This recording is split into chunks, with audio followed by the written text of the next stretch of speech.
Hi అండి. Good morning. నమస్తే అందరికీ. ఇది ముందు రోజు నైట్ వెజ్ ఫ్రైడ్ రైస్ చేశాను. నా స్టైల్‌లో వెజ్ ఫ్రైడ్ రైస్ ఎలా ఉంటుందో నెక్స్ట్ వీడియోలో పెడతాను. ట్రై చేయండి. అండ్ 10 డేస్ అయింది కదా! మేము ప్లాంట్ చేసి seeds and plants AC flowers వచ్చాయి. అవే చూపిద్దామని వీడియో తీశాను మీకోసం మార్నింగ్‌తో.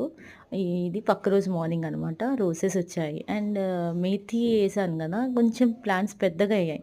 చాలా బావుంది. కట్ చేసుకోవాలి. ఇంకొంచెం పెద్దగా అవ్వాలి. అండ్ దీంట్లో కూడా కొత్తిమీర కూడా ఉన్నాయి. కొన్ని పడ్డాయి. ఇది పాలక్, ఇది శంకుపూల చెట్టు ఉంటది గదా! అది ఆ సీడ్స్.